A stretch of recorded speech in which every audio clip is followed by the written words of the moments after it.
Hello, does it work? Yes?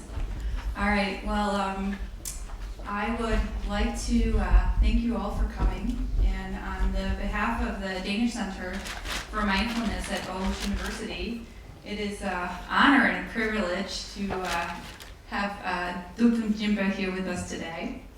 And so just to give you a little bit of background info on our guest here, Thupten Jinpa was trained as a monk at the Chartsey College at Gandhi Monastic University in South India, where he received his Geshe Laram degree. Jinpa also holds a BA in philosophy and a PhD in religious studies, both from Cambridge University. Jinpa has also been the Dalai Lama's primary or principal English translator since 1985, and has translated and collaborated on numerous books by the Dalai Lama, including the New York Times bestseller, Ethics for the New Millennium, and The Art of Happiness, as well as Beyond Religion, Ethics for a Whole World. His own publications include A Fearless Heart, How the Courage to be Compassionate Can Transform Our Lives, and translations of major Tibetan works featured in the Library of Tibetan Classics series. Jinpa is also the main author of the Compassion Cultivation Training Program, short, we call it CCT, which was developed at Stanford University Medical School in 2009. Jinpa also serves as an adjunct professor at the Faculty of Religious Studies at McGill University in Montreal. And he's the founder and president of the Institute of Tibetan Classics. And he has been a core member of the Mind and Life Institute and is chairman and the board since January of 2012. So it is a great honor to have Thupten Jinpa come and talk to us today about compassion as a strength in daily life.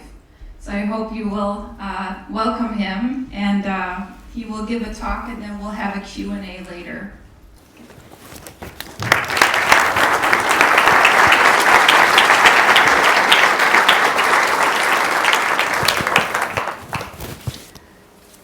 Good evening.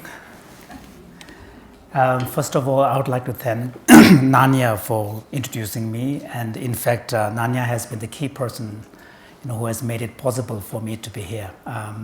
And I would also like to thank Danish Center for Mindfulness for hosting this and being such a champion of compassion training program here in Denmark, and helping to combine mindfulness and compassion as an important part of training and skills.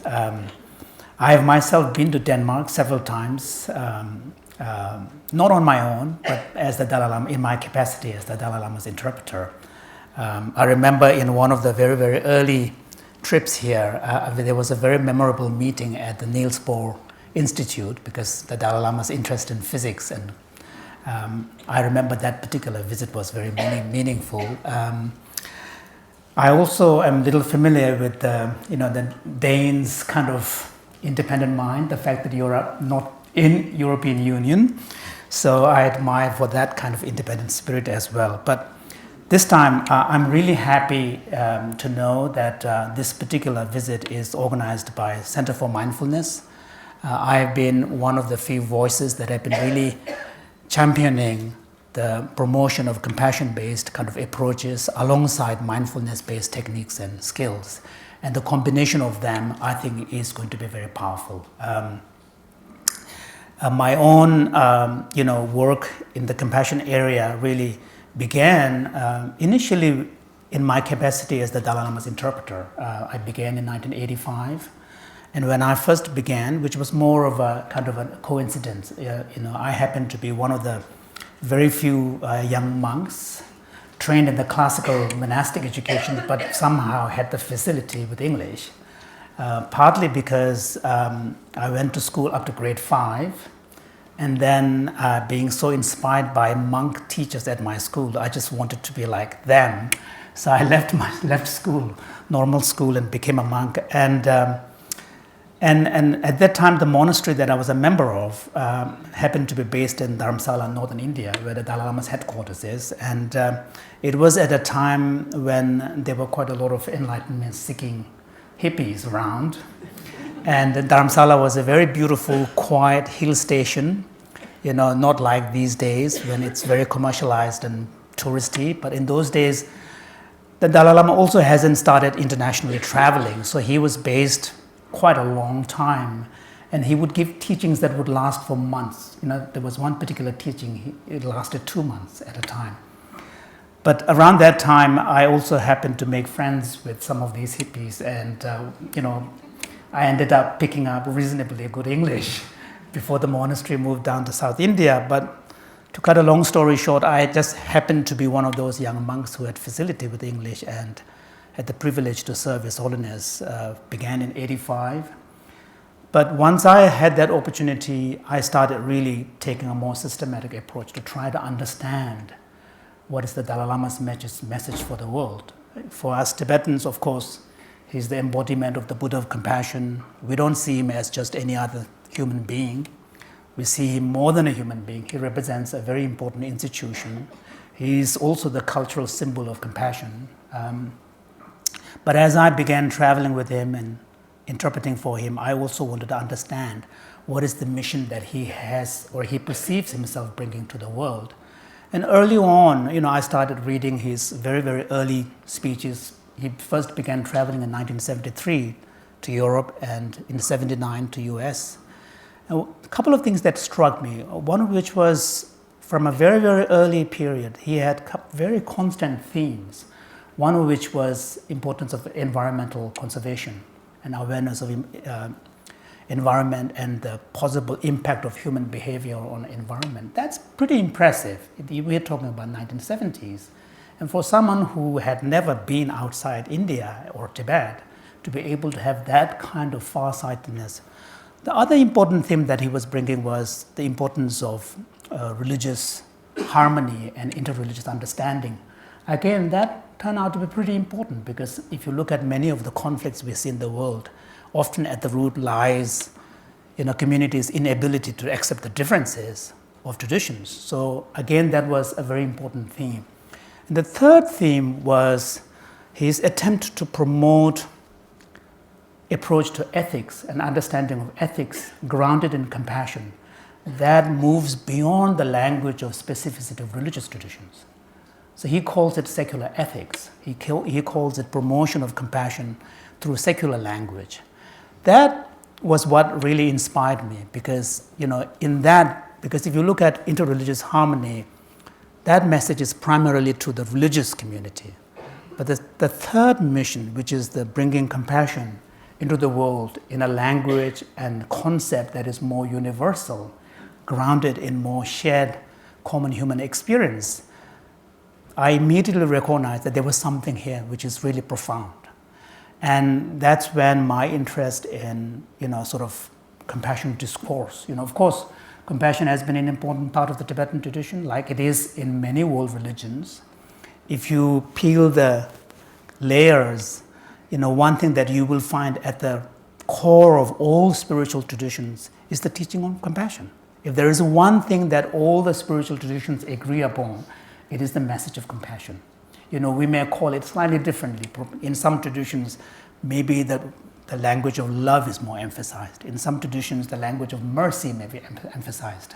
Charity as opposed to generosity. The wording is a little different because it has different flavor, but at the core of all the great religious traditions, when it comes to teachings, when it comes to doctrines, of course, there are differences. And when it comes to philosophy, there are differences. But when it comes to actual prescriptions on how to live a good life, there's a striking convergence. It comes down to pretty much the same set of precepts. How you ground that precept also seems to be quite strikingly similar. They're all grounded on a fundamental principle, which is called the Golden Rule. Do unto others what do you wish others do unto you. There really is, at essence, the core of compassion. So that, because despite all the differences of different precepts, when you spell it out, the rules and so on, the principle really is the golden rule. And the golden rule simply tells us the principle on how to treat the other person in front of you. At the core of all the complexity of moral teachings is the simple question, how am I supposed to treat the person in front of me? That is the principle of compassion. That is the foundation of all the religions. But in the past, we have left the promotion of religion more to the purview of different religious traditions. And of course, historically, religions are much, the oldest forms of systematic thinking in the human history are religions. Of course, teaching on compassion and practice of compassion is couched in specific religious frameworks. But what I realized that His Holiness was trying to do was to really take it out of the context of specificity of religions and developing a common language, a common way of looking at it. Because in the end, all of these teachings on compassion touches upon the fundamental reality of human experience, human condition. And at that level, there's no difference. It doesn't really matter where you come from. It doesn't matter whether the person in front of me speaks my language. It doesn't really matter at all. When you peel off all the layers that makes us different and individuate us, the fundamental reality is a shared human condition, our vulnerability to suffering. That's why even if I don't speak Danish, if I see someone screaming on the street, I'm going to reach out. I'm not going to wait until if this person speaks English or Tibetan or not. So that is a human reality. So being able to really recognize this and find a way to articulate and understand that is what His Holiness was trying to do. And he talks about using three main sources for his discourse. One is, common human experience. So this is, at the fundamental level, we all share the same experience emotionally, mentally, physically. The other one is common sense.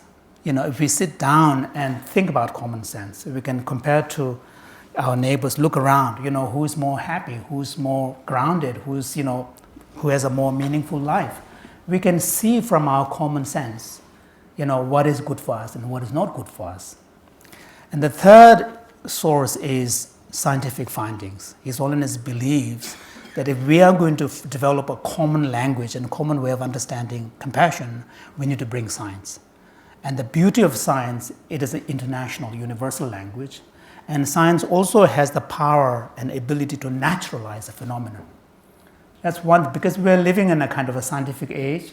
And one advantage of science is when science, the only way in which science can get involved is if it can measure something. Without measuring, science really doesn't have any way of handling a phenomenon. And when it can measure something, science makes it real. And once it is made real, then it can cut across all the cultural differences and communicate to us directly. So that you can see how His Holiness was really, using these forces. And I've had the privilege to assist him on several books, one of which, the most important one, is his Ethics for the New Millennium, which came out in around 1999. And then this was Beyond Religion is a sequel to that, which is one of the latest books. And in these two books, His Holiness has articulated his vision of this universal understanding, a universal approach to compassion. So my work, especially the development of CCT, is really inspired by that. It's an attempt to, bring his vision into the world in the form of concrete, specific programs that can be brought. And I had the privilege to work for Stanford University. So during my tenure there as a visiting scholar, I developed this program. And the aim of this program is to really, help individuals connect with their own natural compassion. Dispositionally, I think individuals differ. We know some people are more naturally empathetic and compassionate, and some people are less. But despite that kind of differences on the surface, the basic capacity for compassion, the seed for compassion, is in all of us. because we were brought up as social creatures. We were brought up at the mercy of someone's care. And the fact that our social reality, our biological reality involves such dependence on someone's care, mostly mother when we were very small, that physical contact, that ability to trust, that bonding is what has created in us a capacity to show that to others. That is the fundamental reality of all of us. In some, the empathy may be more pronounced. In others, it's less pronounced, but it's simply a character, dispositional difference. So I don't think the question is whether I'm compassionate or not. I don't think that is the question. The question is whether I choose to acknowledge that part of me and make it real, more real in my everyday life. That, I think, is the question. So the CCT and programs like CCT is not alone. There are other programs that are similarly has objectives. But CCT, the primary aim is to help individuals to become more aware of the place of compassion in our everyday life, to be more connected to that natural impulse in us, and then to make it more conscious in our everyday life. So compassion is not something that you have to learn. It is a natural impulse.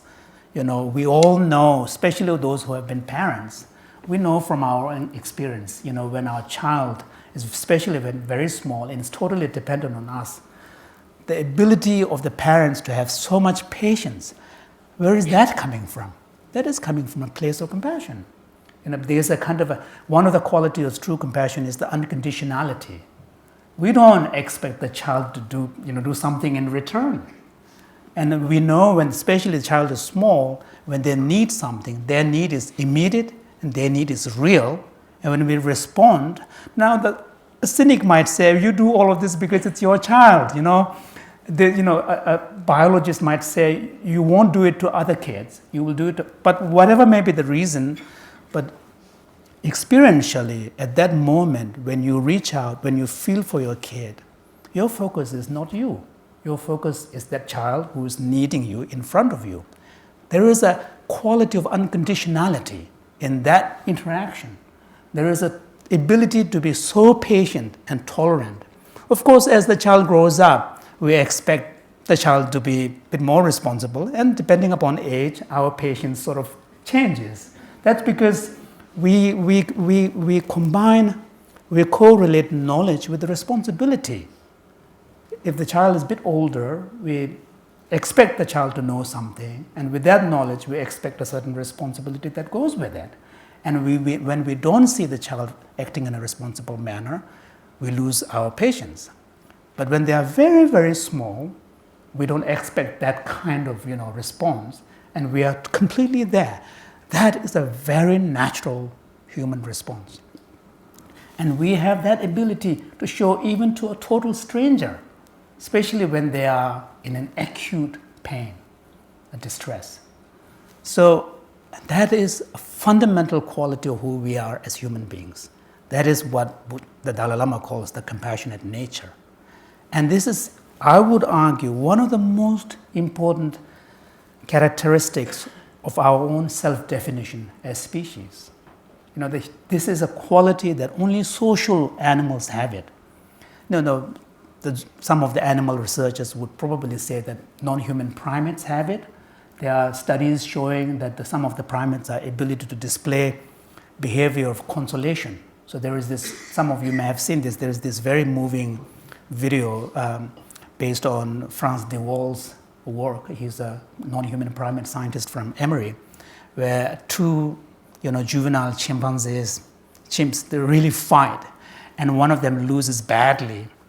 And then at some point, a friend of this chimp who lost the fight comes around and gives him a hug, arms around. Now that is a very sophisticated behavior. That's a behavior of consolation. Consolation presupposes you have empathy. You understand the situation. You know that this chimp lost the fight and is in pain and it's distressed, and you are comforting this chimp. That is a consolation behavior which is very sophisticated if you think about it.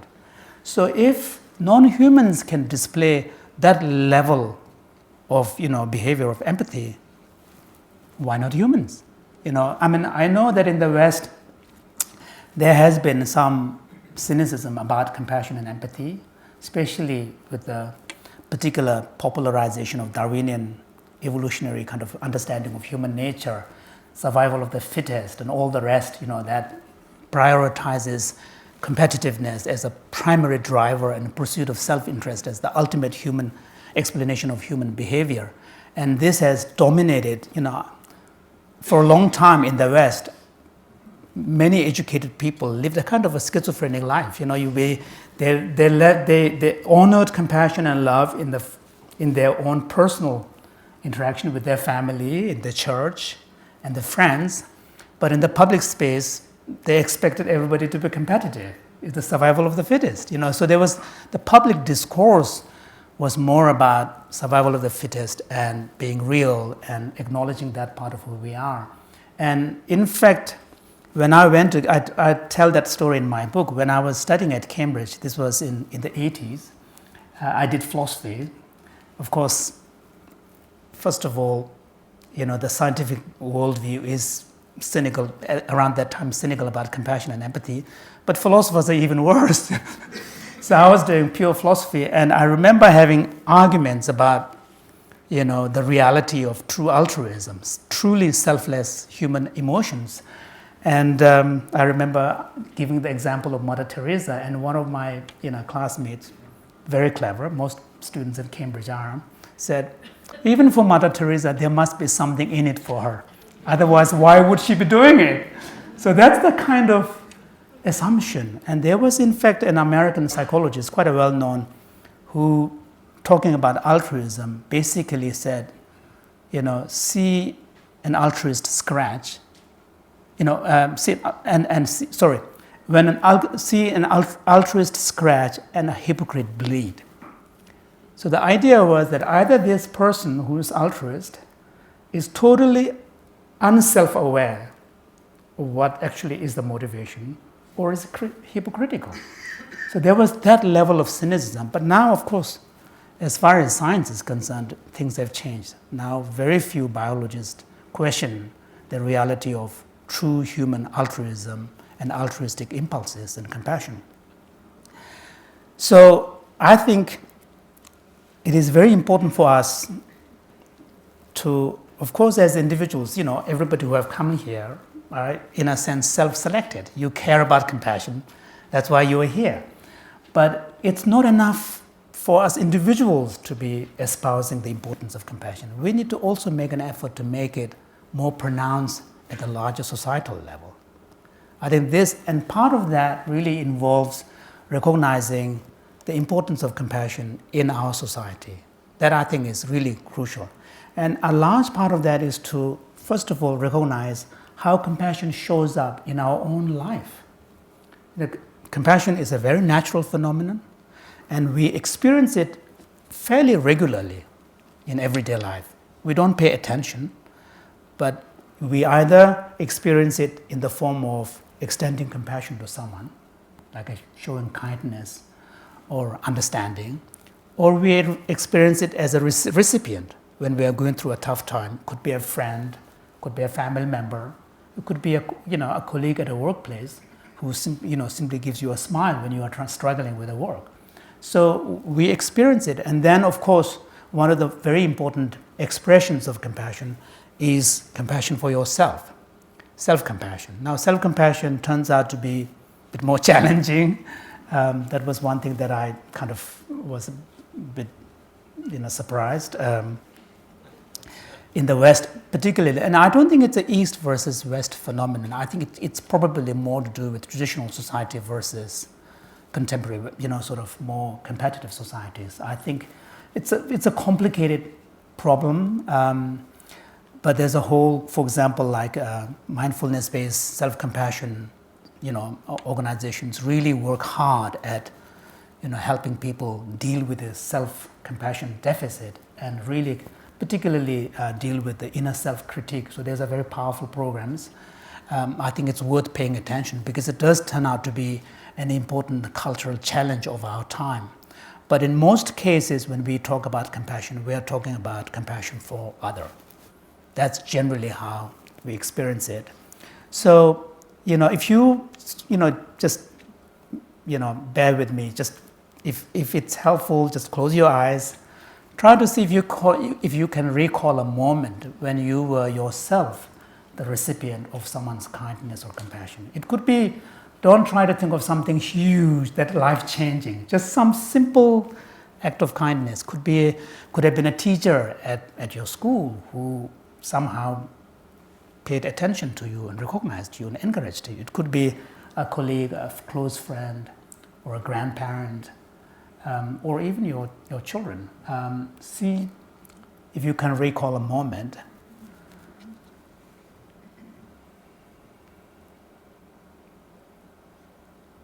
And then try to see what does it bring to you now when you remember this.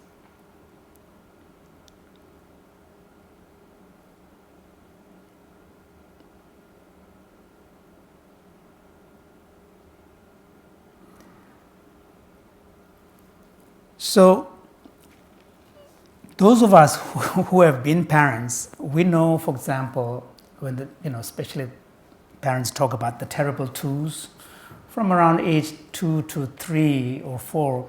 It's one of the toughest periods because the child is beginning to speak, but they don't have the full wherewithals of language to be able to articulate everything they want, and they are sometimes not able to communicate. And in this frustration, there's a huge amount of aggression that comes out, which is essentially frustration. So, and then once in a while they throw tantrums, and in my own case at least, I can't speak for others, but I can speak for myself.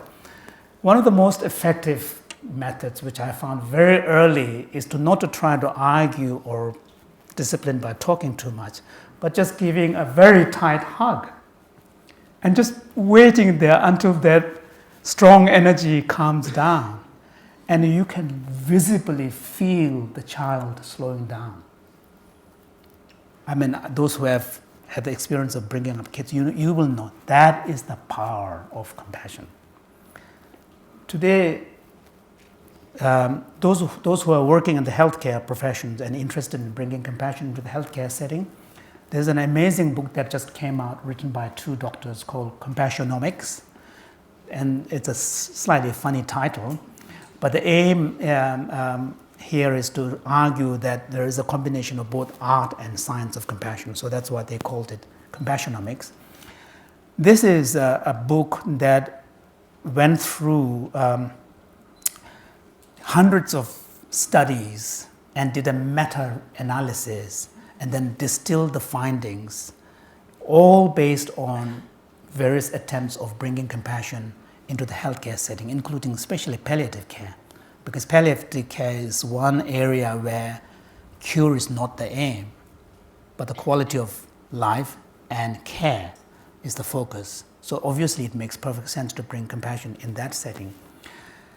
One of the things that this book does is really powerfully capture the physiological effects, measurable physiological effects of compassion. Now, this is all coming from caregivers' compassion to the patient. And all of this is based on the study of those.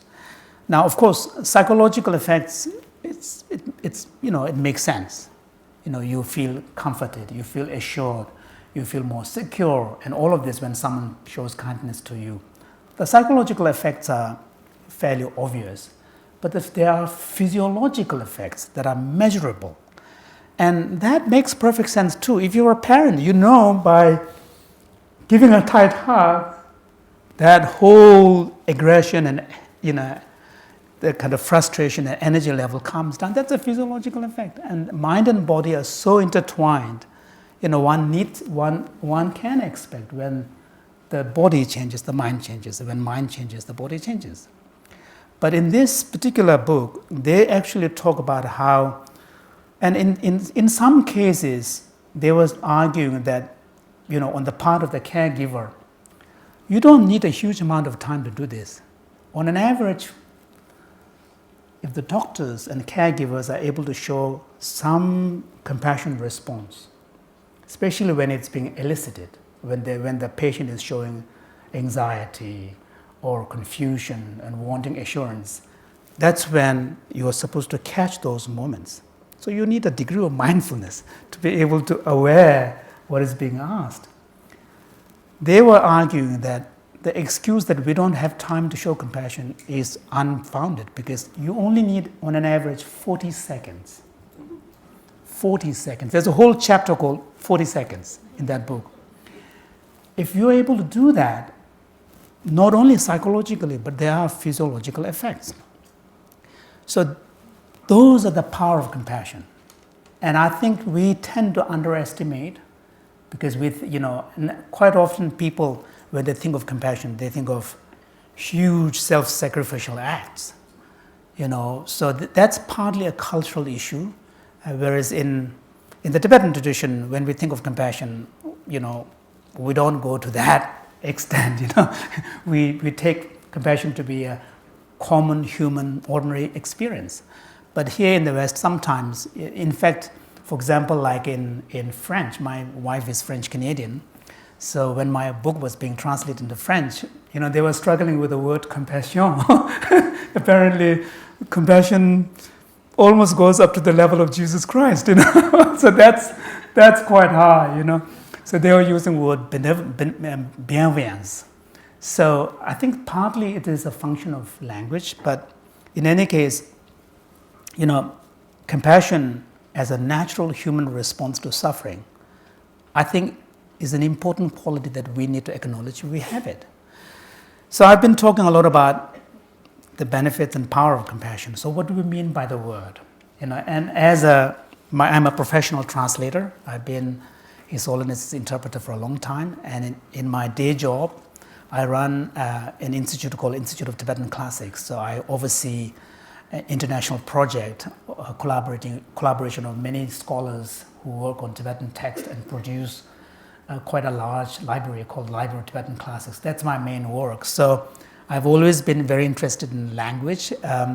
So what do we mean by compassion? So compassion here, and this one advantage today is because compassion has now become a topic of science. And as I said before, science can do only science if you can measure something. So it's become more real. So in that sense, what do we mean by compassion? By compassion, we are referring to a natural sense of concern that arises when you are confronted with someone's suffering or need, and you want to see the situation changed, or you want to do something about it. That, in a nutshell, is compassion. It's a very natural human response, but it's a complex process. It's not just one thing. It's not an emotion. It's not just a thought. It's a complex process, and there are three main components in it. One is the perception of the suffering, perception of the need. Because if you don't understand and perceive the need, you're not going to respond and connect with it. So the perception and understanding of the situation is important. There's this beautiful story of how an ape, a monkey found a bird that was a little injured, fallen down. Monkey picks up the bird and soothes it and then tries to spread its wings. Monkeys don't fly, but this monkey knows that the birds need to fly. So that is what I mean by understanding. You have to understand the situation. So that's the first component. The second is, being aware of the situation and understanding alone is not enough. You need to feel moved emotionally by that situation. You need to care. So there is there's an emotional response. So that's the second part. That's empathy. And the third is there needs to be something that would drive to action, some kind of motivation, wanting to do something about it, or wanting to see the situation change. So that is what leads you to action. So even in brain, the scientists know that when compassion kicks in, the motor regions of the brain become active. So you are getting ready to do something. So that is what compassion is. And I think it is important to distinguish between compassion and empathy. We tend to often, in ordinary language, we tend to lump the two together. Sometimes it's okay, but now as science gets into the picture, there is a greater ability to fine-tune the differences. And now, even on brain level, we can see differences. There is the German scientist, empathy researcher, Tanja Singer, is a pioneer researcher on empathy, and she has done some of the most important work on differentiating compassion and empathy and at the brain level. And one of the things she did was she collaborated with quite a famous French Buddhist monk, some of you may know, Mathieu Ricard, and they collaborated on a series of projects where Mathieu was asked to be in MRI for almost an hour at a time. And those who have been in MRI, they're not pleasant places. So Mathieu would be asked to see images of suffering and will be asked to just stay with the suffering, so which is to stay in the empathy zone, feel for the person. Then in another set of experiments, the same images will be shown, but now Mathieu will be asked to show compassion, extend compassion. And the brain signatures or expressions during these two different moments are quite distinct, so which suggests that even at the level of brain, empathy and compassion are distinct. And because of this, there's now a beginning of an understanding that perhaps this may have important implications for people who are working at the front lines of caregiving, who are constantly exposed to acute suffering, which I don't think we human beings are actually designed to be capable of doing this, but many professions require the ability to do this. Even primary teachers, it's not an easy thing. My wife teaches at a school. It needs a tremendous amount of patience and understanding. So if empathy and compassion are distinct, then maybe there is a way in which, of course, you need the empathy, because without empathy, you cannot get to compassion. So empathy is the route through which you get to compassion. But on the other hand, if you just stay at the level of empathy, which is really primarily emotion, it can be quite exhausting. We know that any emotional experience is exhausting, even a pleasant one, because emotions are not meant to last very long, because emotions are nature's way of telling you something important is happening, pay attention. So, but on the other hand, if you remain too much in the empathy zone and not have an outlet through compassion, then there might be the seeds for burnout. So I think these are just at the moment conjectures, but it's important, I think, beginnings of an insight. Because one distinction is that when you're in empathy state, focus is on the problem and the need. When you bring compassion, focus also shifts. Now you're looking for a solution. You're looking for something to do. And that is clearly going to be a more proactive state of mind. So I think those important implications are there. So, of course, the theme of my talk is the strength of compassion the compassion as a strength in everyday life. So far, I've talked only about from the recipient's point of view. So, of course, for the receiver of kindness and compassion, there's a lot of benefits. But what about the person himself or herself? And this, I think, is an important question. It's also a slightly complicated question, because on the one hand, you do want to be able to know that there are benefits for yourself, but on the other hand, you don't want that seeking benefit for yourself to be the motivation going into compassion. It's a kind of a paradox, contradiction. But I think it's important to at least know that even for the person himself or herself who is showing compassion, there is truly a strength and benefit. His Holiness, that's one of the interesting approaches of His Holiness. His Holiness often uses self-interest argument as a way of promoting compassion. It's kind of paradoxical. But on the other hand, I think it's an important approach. He wrote somewhere that when an individual is able to show compassion or extend compassion, the first beneficiary of that compassion is himself or herself.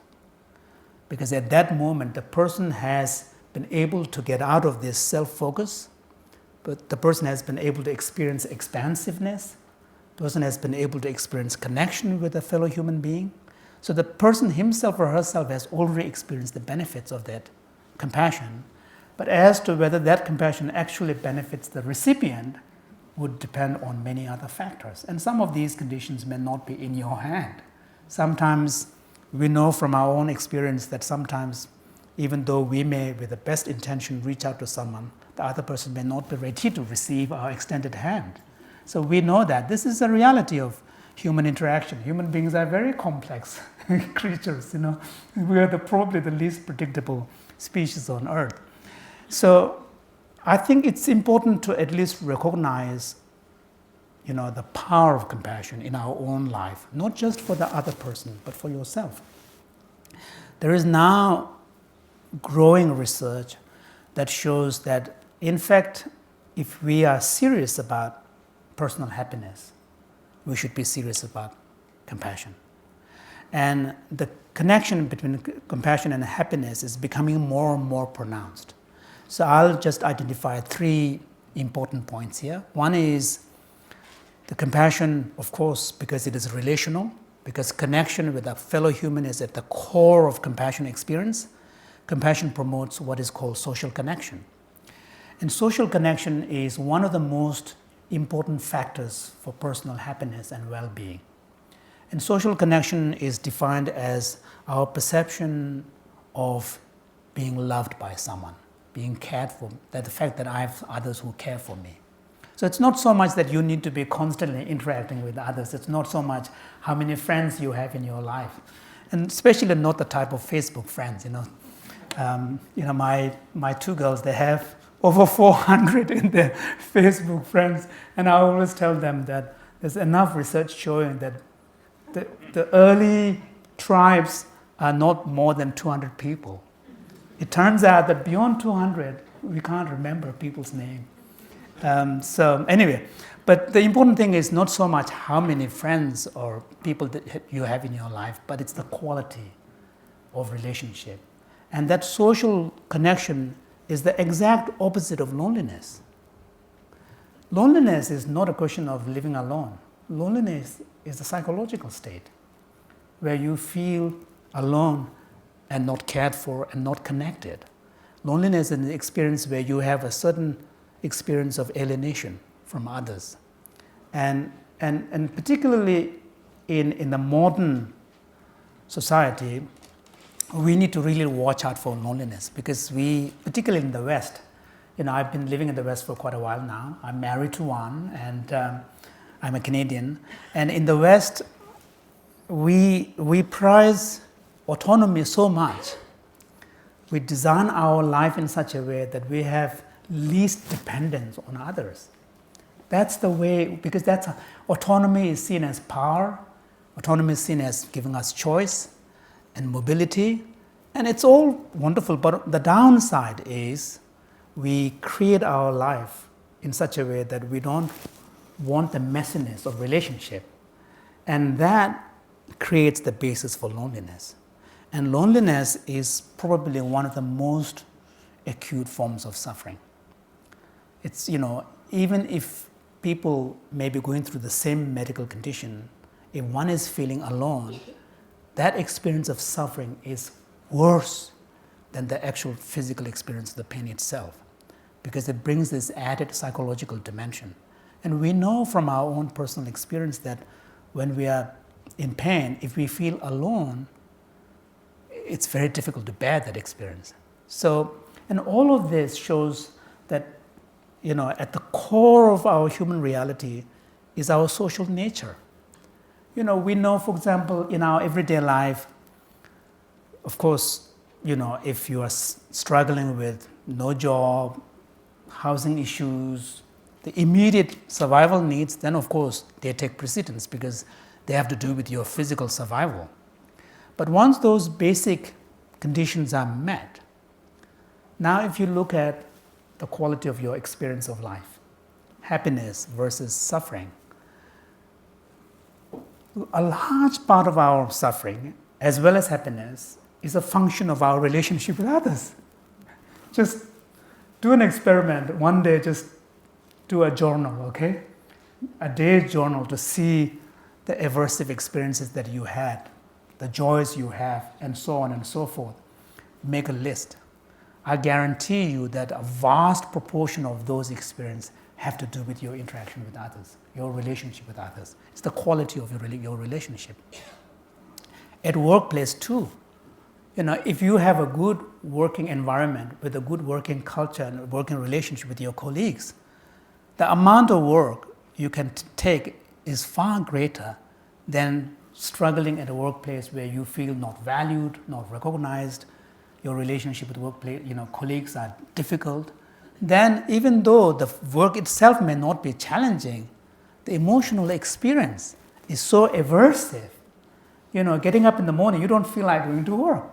That is who we are. We are hugely susceptible emotional creatures whose experience of emotion is heavily influenced by our interaction with others. This is the flip side of social connection. On the positive side, social connection promotes happiness. And for promotion of social connection and buffer against loneliness, there is nothing more powerful than compassion. Of course, when you take compassion seriously, it does involve creating space for others in your life. It does involve sometimes making a fuss about other people's life, caring. My in-laws are now in their 80s, and they're retired. And I always insist that if I'm in town, we have Sunday supper every week together. And sometimes my family complains, and I tell them it's a privilege that your grandparents are alive. We have opportunity to get together, and for them. For us, it may be a fuss, you having to invite them, but for them, they live for that Sunday dinner.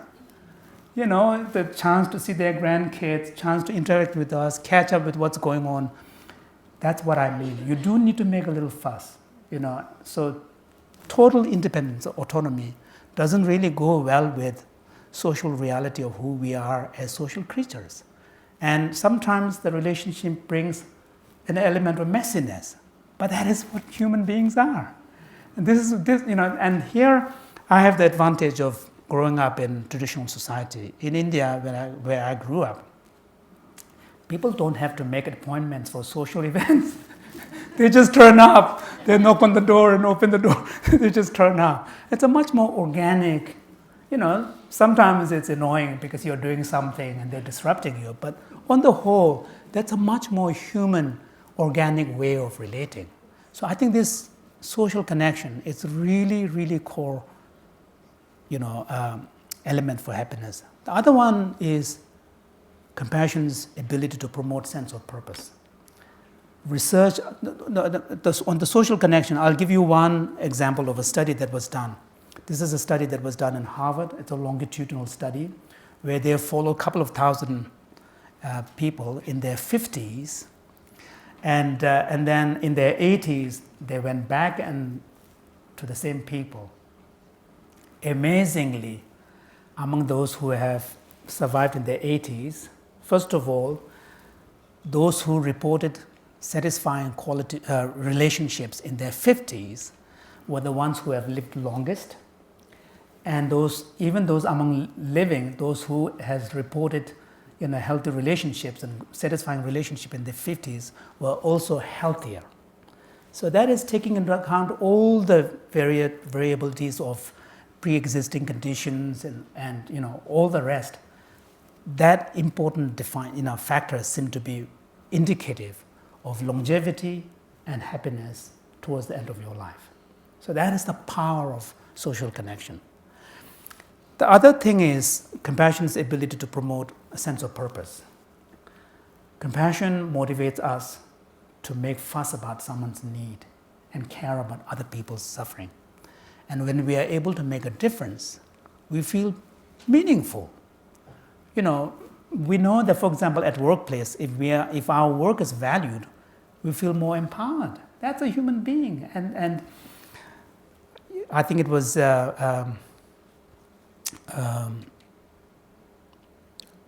quite a famous American psychologist who said that one of the most fundamental instincts of human being is the need for recognition. I think it's really, true. So when we are recognized, we feel valued. And when we feel valued, we feel more motivated. So sense of purpose, again, the researchers on happiness show that those who have higher sense of purpose also live longer. So I think that connection between sense of purpose and longevity and good health is, again, well documented. And the third thing is, for me, the interesting thing is that compassion I see as promoting a more resilient mind. Because, we live in a stressful time. The pace of life is what makes everything quite stressful. Often we feel as if we are constantly throwing, those jugglers. You have 3 balls in there, if you're juggling 3 balls, one of the balls is always in the air, and if you don't catch it, it's going to be dropped. So modern life is pretty much like that. And especially with the digital technology, paces have picked up. I remember, I'm old enough to know that in the old days, there was no email. You sent a letter, you have about a week before the response comes back. It was a completely different kind of way of life. And I remember, typing on those typewriters. Some of you, there are some young people here, you probably haven't even seen typewriters.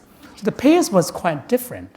Now, with email, especially text, with email, if someone sends you, if you don't respond within half an hour, they start getting worried. They will call you up and say, "What's up? You're not responding."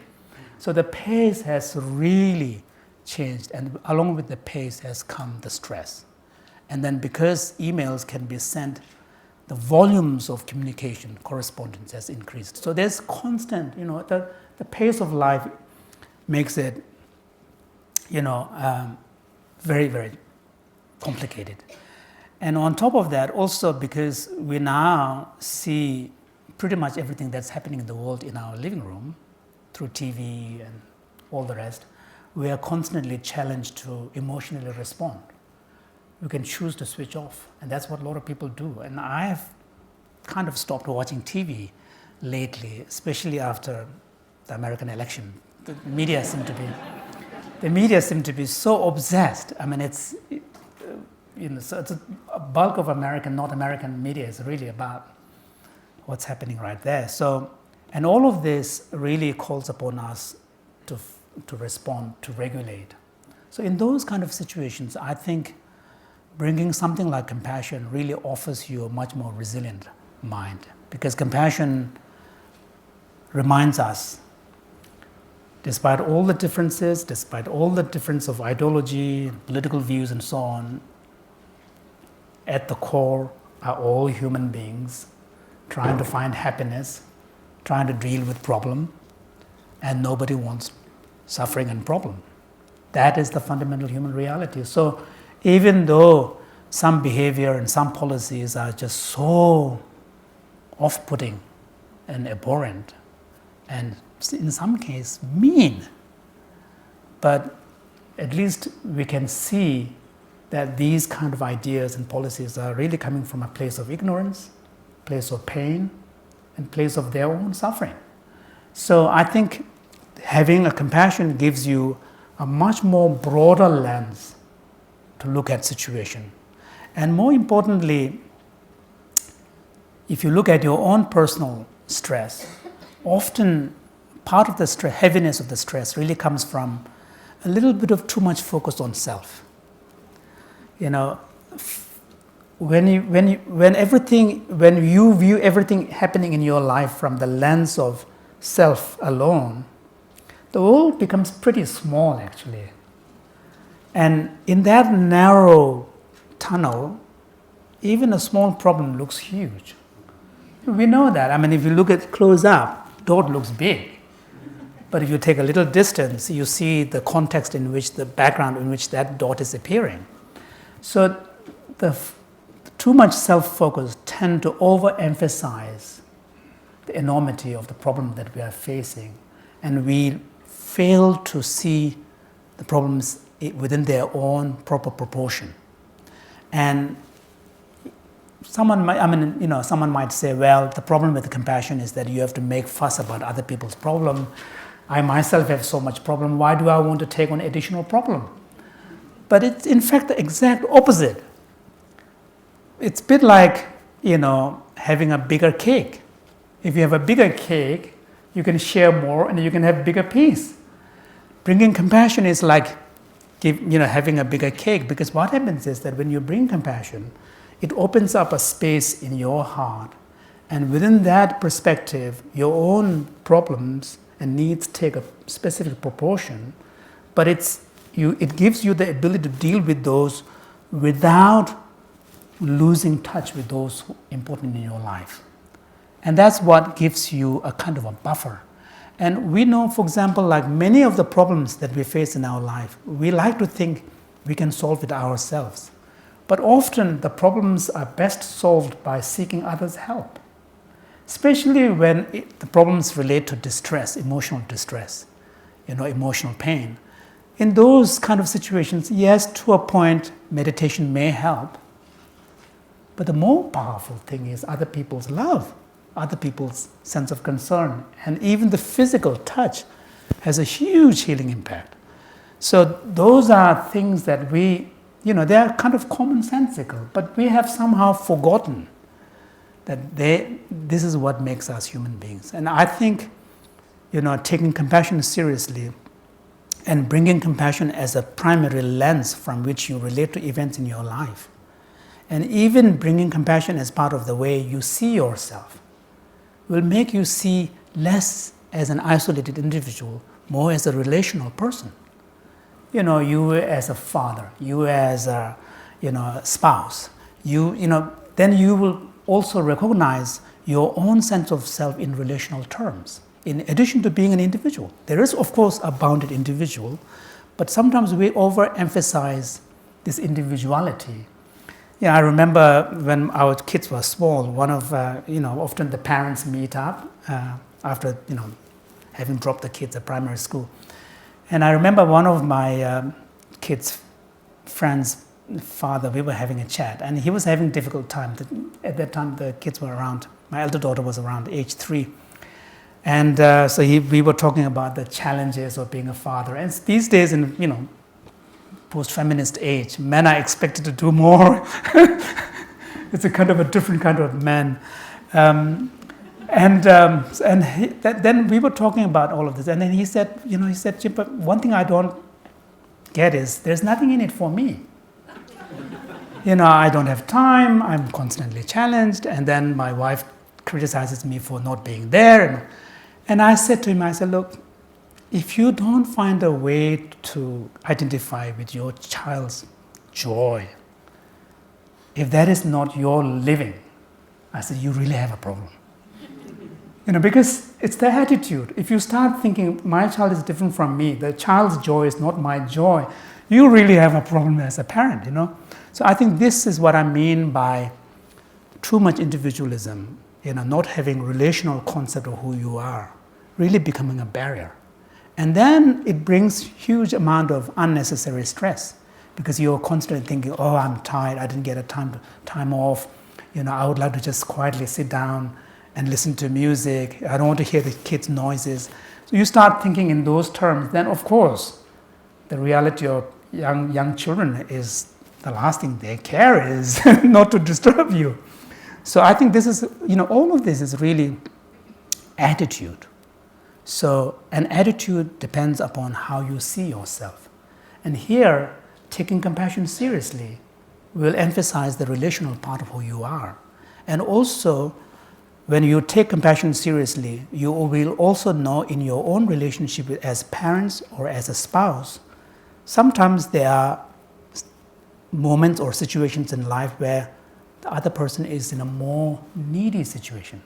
In those moments, compassion calls upon you to bring your magnanimity. This is where compassion brings a lot of wisdom. That's why, for me, one of the most important and powerful forces of compassion is the ability it provides us a personal moral anchor. Because in a society, particularly in a secular society, what we share is not so much moral values, we share law. And sometimes you see corporate leaders saying, I didn't do anything wrong. What they mean is, I didn't do anything illegal. And they are collapsing morality with law. So I think, so we are expected to come up with our own personal value system and morality. So in those kind of situations, how do we bring clarity to our moral values? Because we do, everybody, whether we articulate them or not, we are moral creatures. I don't think we can avoid being moral creatures. Just like we cannot avoid emotions, I don't think we can avoid moral sentiments. But once you take the traditional approach to morality, which is religious framework, then there is very little opportunity for shared morality, in which case each of us in a secular world is expected to ground our own morality in a fundamental value. And here, the most powerful is compassion. If you are in a moral dilemma, ask the simple question, what is the most compassionate thing to do here? That will get rid of all sorts of pros and cons and dilemmas and questions and so on. Now, so you do need to, of course, bring a little bit of wisdom, because sometimes if someone is not ready to receive help, you're forcing, with all the best intention, is not the most compassionate thing to do. So you do need wisdom to be brought in, but the clarity will be brought by simply asking the question, what is the most compassionate thing to do here? That is the power of compassion, to be able to anchor all your value systems. And one could almost call it the mother of all the values of values. And so those are really what makes compassion strong. And if we are able to bring this in our life, then we have a tremendous strength in our everyday life, because we have a different philosophy. We are bringing a different perspective in our interaction with others. You see yourself in a particular way, and that sets a standard for you. And you do this, of course, you need a little bit of training, because we normally leave compassion at the level of response and reaction. So what is being called for, this is where compassion training really helps. What is being called for is to make compassion an active standpoint. Instead of leaving it at the level of response, like, anger. When someone provokes us, we get angry. But we don't choose to be angry. Similarly, most of us tend to live compassion at the level of response. When situation triggers, we feel sorry, we feel concerned, but then we tend to leave it at that. But what the training helps is to make compassion an active standpoint from which you can relate to events in your life. And once you are able to do that, you can do that to yourself, you can do that to people important in your life, you can make compassion a perspective from which you see the situations in the world. It really changes. It's easier said than done, but it is completely doable. And when you are able to do this, then you have a beautiful human being. Those who have seen the Dalai Lama, one thing that will first come to you is that here is a man who is completely at ease in his own skin. There's a kind of a naturalness, there's a kind of a groundedness, there's a kind of a freedom, and there's a kind of a lightheartedness. That is the power of compassion, and that is doable. Now, up to now, I've been really speaking about compassion from the individual's point of view, whether as a recipient or whether as a giver. But if we are serious, we also need to, I see all of you who have come here as champions of compassion in society. Not only you want yourself to be compassionate and make it an important part of your life, but you would also want to see the world to bring compassion more into the focus. And I think here it's important to recognize that it needs to be done in different ways. For example, what we are doing here is promoting compassion from the bottom up. Individuals, self-selected, for whatever reason compassion speaks to us, we are inspired, we are motivated, we try to bring it in our life, we try to bring it in our workplace. But we also need those who take seriously in your own profession to try to see if you can bring strategically compassion into important sectors. Healthcare, education are the two obvious places. And Compassion Institute in California that I'm involved with is doing this. We have a healthcare program where we are adapting the program for healthcare situations. We have collaborating with a university in America on teacher education, bringing compassion as part of their teacher training. We also have quite a fairly sort of developed program with the law enforcement, Northern California police departments. So what is needed is the bottom-up approach, but also a horizontal approach, which is more strategic in bringing these into important sectors: workplace, education, healthcare, law enforcement, and so on and so forth. But eventually, we will also need a top-down approach from the leadership of the specific sectors, as well as in the policy. Because one of the things that we have learned from social science is that if people truly want social transformation, societal transformation, ultimately there needs to be structural changes. And in the West, we know from the example of how human rights was universally adopted as a foundation for building societies. It has changed everything. Ever since after the Second World War, Western nations embraced human rights and respect for the individual as the founding principles of organizing governments. It has completely changed. Everybody has benefited from this. That is the power of structural change. If we leave the movements only at the level of individuals who choose it will gain, but those who don't choose it will not gain. But on the other hand, if structural changes are made, everybody in the society will benefit. So ideally, down the line, like the respect for individual human rights, compassion has to be elevated to that level, where compassion becomes a determining policy evaluation tool, where important policy, particularly social and economic policies, are judged according to their scale to which they are compassionate or not compassionate. I think it is in these ways that I think the culture will change and society will change. And in some cases, we are also being forced to think about this situation. Today, the world is very globalized. And in this globalized world, when different people are brought together, and now with the crisis in many parts of the world, which has caused large-scale, refugee migrations, different people come together, interact. In this world, we can respond to this in two ways. One is to retreat back to tribalism, othering, afraid, of differences, or rise above and see the humanity of different people. And in this situation, something like compassion is really the important message that really calls for the ability to recognize shared humanity of everybody.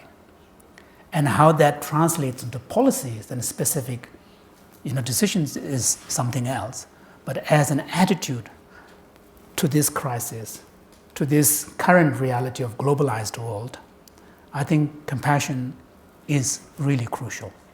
And also, when it comes to environmental issues, up until now, the secular society have very little argument other than talking about fairness. But if you bring compassion into the mix, then the moral arguments for environmentalism becomes even richer.